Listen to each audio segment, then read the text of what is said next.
சிறுவன் கடத்தப்பட்ட வழக்கில் பூவை ஜெகன்மூர்த்திக்கு கடும் கண்டனம் தெரிவித்துள்ள சென்னை உயர்நீதிமன்றம் விசாரணைக்கு முழு ஒத்துழைப்பு வழங்க உத்தரவிட்டது. கடத்தலுக்கு அரசு வாகனத்தை பயன்படுத்திய புகாரில் கைது செய்யப்பட்ட ஏடிஜிபி ஜெயராமிடம் போலீசார் 6 மணி நேரம் விசாரணை மேற்கொண்டனர்.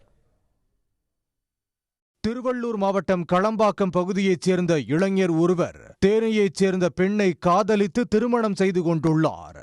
காதல் திருமணம் செய்து கொண்ட அந்த இளம் பெண்ணை மீட்பதற்காக காதலனின் தம்பியான 17 வயது சிறுவனை கடத்திய வழக்கில் 5 பேர் கைது செய்யப்பட்டனர். இவ்வழக்கு தொடர்பாக புரட்சி பாரதம் கட்சி தலைவரும் கேவிக்குப்பம் தொகுதி எம்எல்ஏவுமான பூவை ஜெகன்மூர்த்தியிடம் விசாரணை நடத்த அவரது வீட்டிற்கு போலீசார் சென்றபோது அவர் தலைமறைவாகிவிட்டார். வழக்கில் முன்ஜாமீன் கோரி ஜெகன்மூர்த்தி தாக்கல் செய்த மனு சென்னை உயர்நீதிமன்ற நீதிபதி வேல்முருகன் முன்பு விசாரணைக்கு வந்தது. அப்போது அரசு தரப்பில் ஆஜரான வழக்கறிஞர் திருமணம் செய்து கொண்ட இளம் பெண்ணின் தந்தை வனராஜா மற்றும் முன்னாள் பெண் எஸ்ஐ மகேஸ்வரி ஆகியோர் கேட்டுக்கொண்டபடி ஏடிஜிபி ஜெயராம் மூலம் இந்த பிரச்சனை ஜெகன்மூர்த்தியிடம் சென்றதாக கூறினார். அதன் பிறகு எம்எல்ஏவின் ஆதரவாளர்கள் திருமணம் செய்து கொண்ட இளைஞரை கடத்துவதற்காக 2 கார்களில் அவரது வீட்டுக்கு சென்றுள்ளதாகவும், ஆனால் அவர் இல்லாததால் அவரது சகோதரனை கடத்தி சென்றுள்ளதாகவும் தெரிவித்தார்.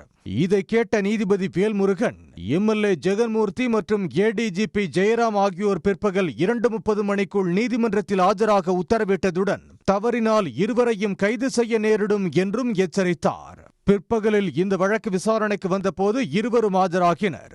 வழக்கை விசாரித்த நீதிபதி வேல்முருகன் கட்ட பஞ்சாயத்து செய்யவா மக்கள் வாக்களித்தார்கள் என்றும், கட்ட பஞ்சாயத்து செய்ய அதிகாரம் கொடுத்தது யார் என்றும் ஜெகன்மூர்த்தியை நோக்கி சரமாரியாக கேள்வி எழுப்பினார்.